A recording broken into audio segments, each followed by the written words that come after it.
আসসালামু আলাইকুম প্রিয় শিক্ষার্থী, welcome back to another video. আমাদের এই ভিডিও ক্লাসে আজকে যে ক্লাসটি হবে সেটি হচ্ছে রূপান্তরের বিষয়। আজকে আমাদের যে ক্লাসটি সেটি হচ্ছে রূপান্তর 3.1 রূপান্তরটা কার সাথে হবে? ডেসিমেলের সাথে হবে। ডেসিমেল থেকে কোথায় যাব? ডেসিমেল থেকে আমরা বাইনারি করব, বাইনারিটা শিখব, তারপরে আমরা অক্টাল শিখব, তারপরে আমরা হেক্সা শিখবো। বাবা রে, আজকে কত কিছু শিখবো। হ্যাঁ, তাহলে এখানে আসি, আমরা একটু বেস নিয়ে একটু কথা বলি। এটা বেস আসে, যেমন ডেসিমেলের বেস কত? 10, বাইনারি বেস কত? 2, অক্টালের বেস কত? 8, হেক্সার বেস কত? 16।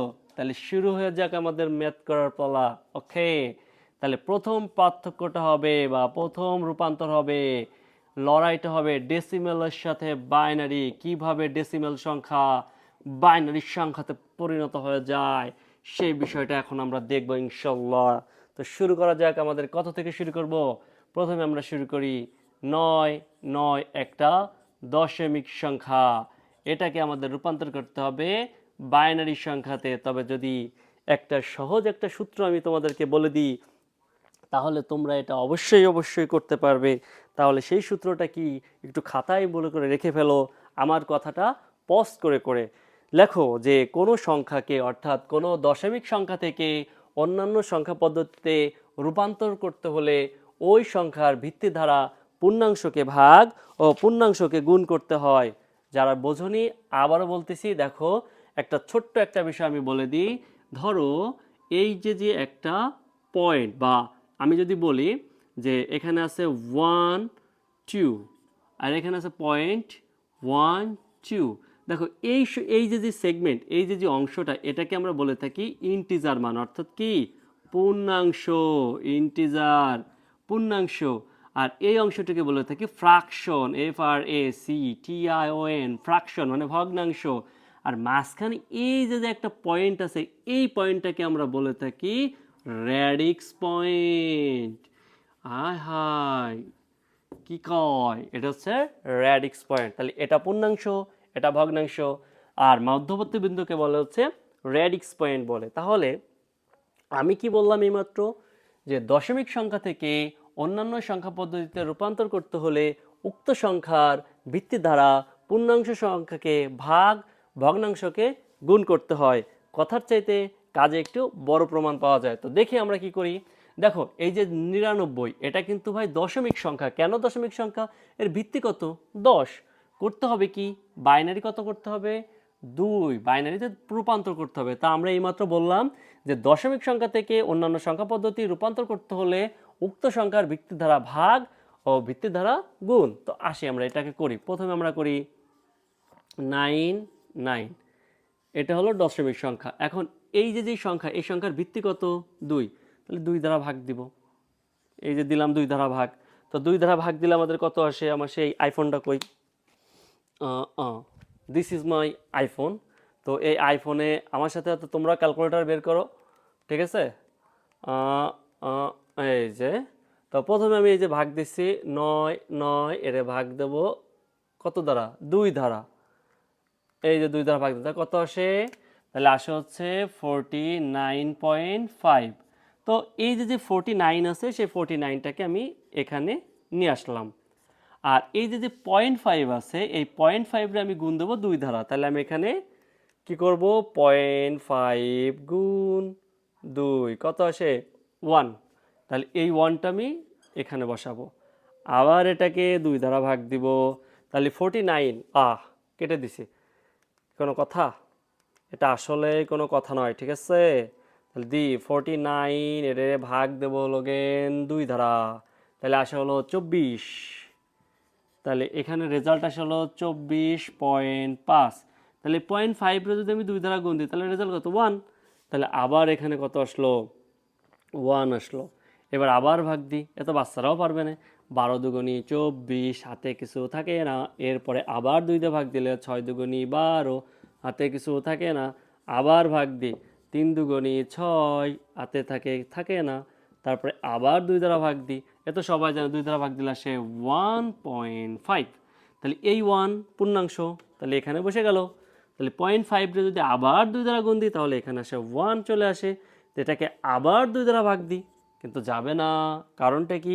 কারণ হচ্ছে 2 দ্বারা, অর্থাৎ ছোট সংখ্যাকে জীবনে বড় সংখ্যা দিয়ে ভাগ করা যায় না। সুতরাং এখানে ফলাফল হবে 0, আর এই 1টা চলে আসবে এখানে। কি আশা করি বুঝতে পারছো? এবার যদি বুঝে থাকো তাহলে অ্যান্সারটা তুমি লিখবা কিভাবে? নিচে থেকে উপরে। তাহলে এটাকে আমরা বলে থাকি এমএসবি, অর্থাৎ মোস্ট সিগনিফিক্যান্ট বিট। ক্লিয়ার? আর এই অংশটাকে বলা থাকে হচ্ছে এলএসবি। তাহলে এলএসবি এর ফুল মিনিং কি? নট লেসবিন। এলএসবি এর ফুল মিনিং হচ্ছে LEAST, less, significant, SIG, significant bit. এবার তাহলে এটাকে বলে এলএসবি, এটাকে বলে এনএসবি। ওকে, তাহলে আমার অ্যান্সার হচ্ছে, আমরা যখন উত্তর লিখবো, অতএব 9 9 10 এর অ্যান্সার হচ্ছে নিচে থেকে উপরে 1 1 0 0 0 1 1। তাহলে 1 1, এই যে 1, এই যে 1, তারপর একটা দুইটা তিনটা 0 0 0 0, আবার 1 1। তাহলে এই যে 1, এই যে 1, আমার অ্যান্সার ডান। আশা করি তোমরা বুঝতে পেরেছো। তাহলে আমি দেখো ভাই, বললাম কি ডেসিমেল থেকে আমি বাইনারিতে কনভার্ট করতেছি, এই জন্য 2 দিয়ে ভাগ করেছি। আমি যদি এখন এই সংখ্যাটিকে আমি এই সাইডে, ধরো এটা শেষ, ধরো এটা এটা আমার ক্যালকুলেশন কমপ্লিট। হ্যাঁ, এটা ক্যালকুলেশন ডান। আমি এতটুকু মুছে দিচ্ছি, মুছে দিলাম। মুছে দিয়ে আমি বললাম তুমি এখন ধরো ডেসিমেল টু অক্টাল করো। ডেসিমেল থেকে অক্টাল কর। তো ডেসিমেল থেকে তুমি যখন অক্টাল করবা তখন ধরো এর একটা সংখ্যা আছে, সেটা হচ্ছে 469 469। তবে 469 যেহেতু আছে, এটা হলো একটা দশমিক সংখ্যা, তোমাকে একে কনভার্ট করতে হবে হচ্ছে অক্টাল সংখ্যায়। ওকে, করো। তো এখন আগের বার তোমাকে দশমিক থেকে করতে হয়েছিল কি? বাইনারি। এজন্য তুমি কত দিয়ে ভাগ দিছিলা? 2 দিয়ে। প্রত্যেকবার কত কত দিয়ে ভাগ করছিলা? 2 দিয়ে ভাগ করছিলা। কিন্তু এখন তোমাকে কত দিয়ে? দশমিক সংখ্যাকে কিসে কনভার্ট করতে বলছে? অক্টাল সংখ্যায় কনভার্ট করতে বলছে। তাহলে তুমি কি এখন 2 দিয়ে ভাগ দিবা? 2 দিয়ে ভাগ দিবা, ভেন্ডি খেয়ে আন্ডা হয়ে যাবে। ঠিক আছে, 2 দিয়ে ভাগ দেওয়া যাবে না। এবার ভাগ দিতে হবে তাহলে কত দিয়ে? 8 ধারা। তাহলে আমরা দিই 4 6 9, এটাকে ভাগ দিব হচ্ছে 8 ধারা। তাহলে 4 6 9 কে একটু ভাগ দিয়ে, 4 6 9 কই গেল? এই যে আইফোনে, হ্যাঁ, এই দেখো, এই যে 4, তারপরে 6 9, এর ভাগ দিব হচ্ছে আমরা 8 ধারা। তাহলে আমাদের কত আসে? আমাদের রেজাল্ট আসে হচ্ছে, আমি এটা কোথায় যে করি, একটু রাফ এখানে করি। আমার রেজাল্ট আসে হচ্ছে 58.625। তো ভাই দেখো, এখানে ইন্টিজার মান কত আছে? 58। তো তুমি এই 58টা এখানে নাও। ফ্র্যাকশন কতটুকু আছে? এই পয়েন্ট থেকে এই পর্যন্ত, তাহলে 0.625। তুমি এবার করো কি, এই 0.625কে গুণ দাও কত ধারা? 8 ধারা। এই যে 8 ধারা গুণ দিলাম, 8 ধারা গুণ দিলাম, তাহলে কত আসে? 5। তাহলে এই সেই 5। তুমি আবার এটাকে 8 ধারা ভাগ দাও, 58। তাহলে 58কে 8 ধারা ভাগ, তাহলে ভাগ হচ্ছে 8। তাহলে কত আসে? 7.25। তাহলে ইন্টিজার কত আছে? 7। তাহলে এই 7টা এখানে আসবে। আর এই যে 0.25, এই 0.25কে তুমি গুণ দিবা 8 ধারা। তাহলে আমি দিই 0.25, এর গুণ দিব হচ্ছে 8 ধারা। তাহলে আসে হচ্ছে 2। তুমি আবার এটাকে দেখে ভাগ দাও কত ধারা? 8 ধারা। আগের কেস, সেম কেস, মাথা একটু খাটিয়ে দেখো। ছোট সংখ্যাকে বড় সংখ্যা দ্বারা জীবনে ভাগ করা যায় না, তাহলে কি করতে হয়? এখানে একটা আন্ডা আনতে হয়। আন্ডা আন্ডা এনে কি করতে হয়? এই 7কে এই পাশে দিয়ে দিতে হবে। দেওয়ার পর ওই আগের মতো। এখন কি হবে? এইখান থেকে উপরে, অর্থাৎ এটা হলো এমএসবি আর এটা হলো এলএসবি। তাহলে এটার অ্যান্সার কত? এটার অ্যান্সার হবে হচ্ছে 469 এটা দশমিক সংখ্যা ছিল, এখন এটা অক্টাল করার ফলে নিচে থেকে উপরে উঠব, তাহলে কত আসে 725। এই যে ভাই অ্যান্সার হয়ে গেছে। কি বুঝলাম? যখন আমি ডেসিমেল থেকে বাইনারি করলাম তখন আমি 2 দিয়ে সবগুলোরে ভাগ দিলাম, যখন আমি ডেসিমেল থেকে অক্টাল করলাম তখন আমি এই যে 8 আছে 8 দিয়ে সবগুলোর ভাগ দিলাম। তাহলে এখন তোমাদের কাছে আমার প্রশ্ন থাকলো, যদি আমি ডেসিমেল থেকে হেক্সাডেসিমেল করি তাহলে সেখানে কত ভাগ দিব বা কি করব সেটা ফটাফট কমেন্টে লিখে ফেলো। ওকে, তাহলে এবার আসি আমরা ডেসিমেল থেকে ডেসিমেল থেকে হেক্সা, ডেসিমেল টু হেক্সাডেসিমেল। তো এই ডেসিমেল থেকে যদি আমরা হেক্সাডেসিমেল যদি করি, তো আমরা একটা সংখ্যা এখানে নিতেই পারি যে নেওয়া, সেটা হচ্ছে 850। একটা সংখ্যা নিই 850। এই 850 এটা হলো একটি দশমিক সংখ্যা, এদেরকে আমাদের কনভার্ট করতে হবে হেক্সাডেসিমেলে। তাহলে হেক্সাডেসিমেলে কত আছে 16, তাহলে ভাগ দেবো কত দিয়ে 16 দিয়ে, এই তো বুঝতে পারছো তোমরা। তাহলে কত হচ্ছে 850, 850কে ভাগ দাও 16 দিয়ে, তাহলে 850কে যদি 16 দ্বারা ভাগ দিই 850 ভাগ 16, বেটা কর কর কর, তোরাও কর, বসে থাইস না। 53 কত আসে 53.125। 53 ইন্টিজার ভ্যালু, এর জন্য যা আছে তাই বসে যাবে। আর এই 0.125 রে গুণ দাও, কত দিয়ে গুণ দেবে 8 দিয়ে না 2 দিয়ে? 0.125 এর কত দিয়ে 8 দিয়ে না 2 দিয়ে? যারা যারা 8 আর 2 দিয়ে দিচ্ছ তারা আমার কোচিং সেন্টারে এসে বেতের বাড়ি খেয়ে যাও, ঠিক আছে? 16 ধারা গুণ করতে হবে রে বাবা, 16 ধারা। এভাবে কি হবে? এভাবে কি পড়ালেখা হয়? হ্যাঁ, মনোযোগী হইতে হবে রে, মনোযোগী হইতে হবে। এবার 53 রে দাও 16 দ্বারা ভাগ, 53 ভাগ হলো 16, তাহলে আসে কত 3.3125। তো ভালো কথা, ইন্টিজার যেটা আছে এটা এখানে নিয়ে নিলাম, আর এই পয়েন্ট থেকে এই পর্যন্ত এটাকে আমরা গুণ করব 0.3125, এটাকে গুণ দিব হইল 16 ধারা, তাহলে কত আসে 5। এটাকে আমি আবার 16 দ্বারা ভাগ দেব, কি হইল ভাই? সে 16 দ্বারা ছোট সংখ্যাকে কি বড় সংখ্যা দ্বারা ভাগ দেওয়া যায়? যায় না। তাহলে কি হবে, এখানে টান্ডা, আর এখানে কি হবে 3। তাহলে এবার নিচে থেকে উপরে, তাহলে উত্তর কত হবে? উত্তর হবে হচ্ছে 850। এটা যদি দশমিক সংখ্যা হয় তাহলে হেক্সাডেসিমেল মান হলো 352। আশা করি সবাই তোমরা বুঝতে পেরেছো যে এর প্রকৃত অ্যান্সার কত হবে এবং কিভাবে ডেসিমেল থেকে বাইনারি, অক্টাল এবং হেক্সাডেসিমেল করতে হয় ইন্টিজার ভ্যালু দিয়ে। দেখো তোমরা এত সময় যা করছো সবগুলো হচ্ছে ইন্টিজার ভ্যালু ছিল। এবার আসো এটা থেকে আমরা দশমিক সংখ্যা করি, যে কিভাবে দশমিক সংখ্যা করতে হয়। যে আমি ডেসিমেল থেকে আমি করব হচ্ছে বাইনারি, ডেসিমেল থেকে বাইনারি। এখন আমরা কি করব, ডেসিমেল থেকে বাইনারি ফ্র্যাকশন নাম্বার দিয়ে করি। এত সময় করছি ইন্টিজার, এখন করব কি দিয়ে, ফ্র্যাকশন নাম্বার দিয়ে। তো একটা ফ্র্যাকশন নাম্বার নিই, সেটা হচ্ছে আমি এখানে বাইনারি করব, বাইনারি করব, তাহলে 0.375 নিলাম, এটা হলো দশমিক সংখ্যা। এটাকে আমাদের রূপান্তর করতে হবে বাইনারি সংখ্যাতে। তাহলে বাইনারি সংখ্যাতে রূপান্তর করতে হলে পয়েন্ট দিব, 3 দিব, 7 দিব, 5 দিব। ভদ্রলোকের মতো আবার একে গুণও দেবো কত দিয়ে, 2 ধারা। কারণ শুরুতেই আমি তোমাদেরকে বলেছিলাম যে দশমিক সংখ্যা থেকে অন্যান্য সংখ্যা পদ্ধতি রূপান্তর করতে হলে ওই সংখ্যার ভিত্তি দ্বারা ভাগ, ভিত্তি দ্বারা গুণ। ভাগ করতে হয় পূর্ণাংশকে, যেটা তোমরা একটু আগেই শিখছো, আর গুণ করতে হয় ফ্র্যাকশন নাম্বার অর্থাৎ ভগ্নাংশকে। তো এখন আমরা সেটা গুণের পর্যায়ে চালাবো। তো কীভাবে গুণ করব দেখো, যেহেতু বাইনারি করতে সেহেতু 2 দ্বারা গুণ হবে, অক্টাল করলে 8 দ্বারা গুণ হবে, হেক্সা করলে 16 দ্বারা গুণ হবে। যারা বুঝতে পারছো তারা ভিডিওটি না দেখে যেও না, সামনে একটা ট্রিক্স আছে। তো এখন এইখানে দিলাম, এখানে দিলাম, তো আমি একটু গুণ করি। গুণ যদি করি তাহলে এখানে কত আসে, এটা তোমরা ক্যালকুলেটারে করো, গুণ করো, যে পয়েন্ট সহ গুণ করো। 0.375 এটাকে গুণ করলে আসে হচ্ছে 0.75, 0.75, অর্থাৎ যে মানটা আসবে, ধরো এই মানটা এরকম আছে 0.75 এরকম আছে, তাহলে শূন্যটাকে তুমি কি করবা, এই দাগের বাইরে ফেলাই দেবা। আর এই 0.75 এটাকে এর ভিতর রাখবা গুণ করার জন্য। তাহলে 0.75কে আমি এবার গুণ দেবো কত দিয়ে, 2 দিয়ে।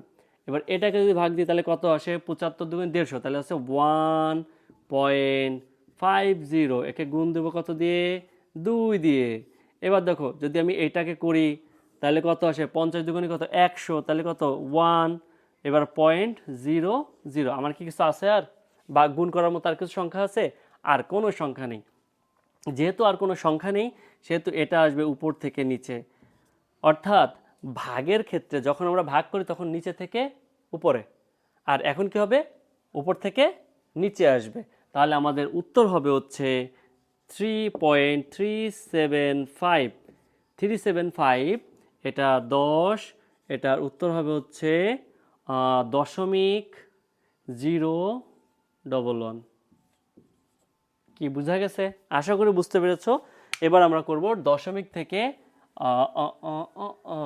ওকে, দশমিক থেকে এবার করব হচ্ছে অক্টাল। দশমিক টু অক্টাল। তো দশমিক থেকে অক্টাল আমি যদি করি, তো দশমিক থেকে অক্টালে একটা পূর্ণাংশ যদি সংখ্যা নিই, ধরো এটা হচ্ছে 0.0468 0.468 যারা ভয় পাচ্ছ তাদের উদ্দেশ্যে বলি, মেঘ দেখে তুই করিস না ভয়, আড়ালে তার সূর্য হাসে। তুমি যদি ভয় পাও সূর্য হাসবে না নে, তোমার নানি হাসবে, বুঝছো? নানি হাসবে না, ফিক ফিক করে নানি হাসবে না। তো নানিকেও তো বেশি হাসানো যাবে না, মুরব্বী মানুষ, দাঁত যদি পড়ে যায়। খবরদার, এদিকে খেয়াল করো কত আসে। আমি ওই যে আগের প্যাটার্ন 0.46875, এটাকে গুণ দেবো কত দ্বারা, 2 দ্বারা, তাই না? হাপ, গুণ হবে কত দ্বারা, 8 দ্বারা, কারণ তুমি এখন অক্টাল করতেছো রে বাবা। তাহলে অক্টাল, তাহলে এই যে দিলাম, এই যে নিলাম। এটাকে যদি আমি কত করি, এটাকে যদি আমি গুণ করি তাহলে আসে কত, 0.375। ক্যালকুলেটারে গুণ করবা, করলে দেখবো 0.375 চলে আসছে। এতকে আবার গুণ কত দ্বারা, 8 দ্বারা। তো এটাকে যদি 8 দ্বারা গুণ করো পয়েন্ট, খবরদার এই জিরো সহ না কিন্তু, পয়েন্ট পাতাবা, ক্যালকুলেটারে পয়েন্ট পাতাবা, পয়েন্ট পাতিয়ে 375 পাতে গুণ 8। তো তুমি 375.8 করলে তখন কত আসবে, এখানে আসবে 3.00, দুটি আন্ডা। তাহলে এবার কি করতে হবে, উপর থেকে নিচে। তাহলে আমাদের উত্তর কত হবে, উত্তর হবে হচ্ছে কত হবে, 0.03 অক্টাল। অ্যান্সার ডান। বোঝা গেছে? লাস্ট টপিক অর্থাৎ লাস্ট অংশ যেটা, সেটি হচ্ছে যে ও, খিদা লাগছে রে, খিদা লাগছে, খিদা লেগে গেল, তাও অঙ্ক শেষ হইল না। হেক্সা করব, অর্থাৎ হেক্সাডেসিমেল। হেক্সাডেসিমেল করার জন্য একটা অঙ্ক বাছাই করতে হইবে। সেই অঙ্কটা যদি আমরা বাছাই করি তাহলে আমাদের তাহলে শেষ হয়ে যাবে। সেটা হচ্ছে 850 পয়েন্ট 850। এটা হলো দশমিক সংখ্যা। এটাকে রূপান্তর করতে হবে হচ্ছে হেক্সাডেসিমেল সংখ্যায়। মনে কি আছে হেক্সাডেসিমেল সংখ্যাকে গ্রিক ভাষা এবং ল্যাটিন ভাষায় কি বলে? হেক্সাডেসিমেল সংখ্যাকে গ্রিক ভাষায় বলে হ্যাক্স, আর ল্যাটিন ভাষায় বলা হচ্ছে ডেসিম। অর্থাৎ এই দুটা থেকে এসেছে হচ্ছে হেক্সাডেসিমেল সংখ্যা। তোমরা মনোযোগীও এত বেশি অমনোযোগী হইলে পড়ালেখা আন্ডা। আইসিটি যদিও একটু সহজ সাবজেক্ট, কিন্তু তোমাদের এই অমনোযোগিতার কারণে এটা আতঙ্কে পরিণত হবে। কিন্তু আমি তবে আতঙ্ক ছড়ানোর মতো পড়াচ্ছি না রে ভাই। এই দেখো আমি মাত্র প্রত্যেকটা জিনিসে এক একটা উদাহরণ করাইছি। এবার তুমি সুন্দর মতো করে যে কোনো একটা বই খোলো, হিউজ এক্সারসাইজ আছে করো। যদি এক্সারসাইজ করতে যায় কোনো সমস্যা হয় ইমিডিয়েটলি তখন তোমরা আমাকে কী করবা, আমাকে আমার হোয়াটসঅ্যাপ নাম্বার 01795663304 নাম্বারে সুন্দর মতো করে একটা মেসেজ করে দেবা। দ্যাটস ইট, আর কোনো কাজ নাই। খবরদার কল দিবেন না, ঠিক আছে? অতিরিক্ত কোনো প্রয়োজন না হলে কল দিবেন। আর কল দিতে হলে অবশ্যই আমার অনুমতি নিয়ে তারপরে কল দিতে হবে, ওকে? বিনা অনুমতিতে ফোন দেওয়া যাবে না, ব্যস্ত মানুষ, কাজ থাকে অনেক, সংসার ধর্ম রয়েছে। ওকে, এবার আসে এদিকে। তাহলে আসে কি 0.850। এটাকে গুণ দেবো কত দিয়ে, 16 দিয়ে। তাহলে এটাকে যদি আমি 16 দিয়ে গুণ দিই তাহলে কত আসবে, তোমরা বলো বলো বলো, কত আসে? কত আসে 13.13 কত আসে? এটা আমাকেই করতে হবে, এরকম একটা অবস্থা। 0.850 এত গুণ হচ্ছে 16। শান্তি নাই রে, শান্তি নাই, আর শান্তি পাইলাম না, শান্তি আর শান্তি রে। 13.6, এই 13.6ও যা, একটা শূন্য নিলেও তাই, সমস্যা নাই। এর সাথে গুণ দেন 16, তার সাথে গুণ যদি 16 দিই তাহলে কত আসে? 0.60 গুণ 16। আপনাদের এটা করানো হয়ে গেলে আমি তো খেতে যাব। 9.60, একে গুণ দিন 16 ধারা, তারপরে আবার এটাকে টেনে নিয়ে আসেন। ও মা গো রে, এটা তো মনে হয় শেষ হবে না নে। তাও করতে থাকি, দেখা যাক কি হয়। ওই সেম আবার হবে না, এটা মনে হয় আবার 9 হবে না। রে, এটা তো আবার 9 হয়ে গেছে, কারণ এটা দ্বারা এটা গুণ করলে তো এটাই হয়। আবার 60। আমি বিষয়টা বুঝতে পেরেছি যে কি হবে না, এটা অনবরত চলতেই থাকবে চলতেই থাকবে। তাহলে এখন সলিউশন কি? সলিউশন একটাই, এটাকে আমরা 3 থেকে 4 বার করব। বলে রাখি, যখন আমরা এই গুণগুলো করব, গুণ করার সময় যদি দেখি যে আমাদের আগের মতো যে 1-2 বার করার পরে 0 0 ফিগারটা 0 0 চলে আসছে, তাহলে শেষ। বাট যদি দেখি যে এইভাবে অনবরত চলতেই আছে রেসের ঘোড়ার মতো, পাগলা ঘোড়া চলতেই আছে, আমরা পাগলা ঘোড়া না, আমরা মানুষ, ঠিক আছে? We are not animal, we are আশরাফুল মাকলুকাত। সুতরাং আমাদের থেমতে হবে। প্রত্যেকটা মুসলিমের একটা নির্দিষ্ট গন্তব্য থাকে থামার জন্য, আমাদেরকেও ভাই মানে ওইটা এক জায়গায় থামা লাগবে, সেটা হলো মৃত্যুতে। আর এখানে 3 থেকে 4 বার করে থামে যাব, আর বেশি যাওয়ার দরকার নেই, মেলা কাজ পড়ে আছে এখনো, অনেক কাজ। ওকে, তাহলে এখানে আমরা কিভাবে করব, অর্থাৎ এটা উত্তর কিভাবে লিখবো? এটা উত্তর লিখবো হচ্ছে 0.850, এটা শূন্য দিয়ে দশমিক দিয়ে, তাহলে উত্তর লিখবো হচ্ছে যে উপর থেকে নিচে। তা এই 13 মানে কত? 13 মানে হেক্সায় কত? 13 মানে হেক্সায় কত? ডি। কি ভুলে গেছেন? হায় হায় রে, ইজ্জত শেষ, ইজ্জত গেল রে। হেক্সাডেসিমেলে এ ছিল না, এ, তারপরে কত ছিল? বি, তারপরে কত ছিল? সি, তারপরে কত ছিল? ডি, লেকচার 1-এ করাইছি। তারপরে কত ছিল? ই, তারপরে কত আছে? এফ। অর্থাৎ এ মানে কত? 10, 11, 12, 13, 14, 15। তাহলে ডি মানে কত? 13, এই জন্য সে 13। তাহলে উত্তর হবে হচ্ছে ও মা গো, দশমিক ডি 9 9। আপনার কি ফিগার মিলছে? মেলে নাই। এত বেশি দেওয়ার দরকার নেই, অল্প দিয়ে এখানে একটা 16 দিয়ে দিন, খেলা শেষ। তাহলে আশা করি আপনারা বুঝতে পেরেছেন যে কিভাবে ডেসিমেল সংখ্যা থেকে বাইনারি, অক্টাল এবং হেক্সাডেসিমেল এটা করতে হয়। আশা করি এ বিষয়ে আর কারো কোনো প্রশ্ন নেই। যদি এরপরও প্রশ্ন থাকে তাহলে অবশ্যই আমাকে জানাবেন। এই নাম্বার 01795563304 নাম্বার, এটা অনলি হোয়াটসঅ্যাপ, অনলি কি হোয়াটসঅ্যাপ। আপনারা যারা লোহাগাড়া অর্থাৎ নড়াইল এবং লোহাগাড়ার আশেপাশে আছেন, তারা চাইলে সরাসরি আমার কাছে এসে সমস্যাটা সমাধান করতে পারেন, কারণ আমি লোহাগাড়া সরকারি কলেজের সামনে অবস্থিত, সিক্সেস একাডেমিক কেয়ারেই ওইখানে আমার কোচিং, আমি ওইখানেই পড়াই। তো সুতরাং যদি কেউ তার আশেপাশ থেকে ভিডিওটা দেখে থাকো, তাহলে প্রবলেম হলে ডিরেক্টলি আমার কোচিংয়ে চলে আসবে। আমি সকাল 8টা থেকে 12টা পর্যন্ত সেখানে স্টে করি। তো সবাই ভালো থাকবা, সুস্থ থাকবা, এবং এই রূপান্তরের দশমিক সংখ্যা থেকে অন্যান্য সংখ্যা পদ্ধতিতে যাওয়ার ক্লাসগুলো আরেকবার দেখবা, এই ক্লাসটা আরেকবার দেখে প্র্যাকটিস করবা। নেক্সট ক্লাসে অন্যান্য সংখ্যা থেকে কিভাবে দশমিক সংখ্যায় আসবো সে তার উপরে ক্লাস হবে। তত সময় সবাই ভালো থাকবা, সুস্থ থাকবা। আল্লাহ হাফেজ।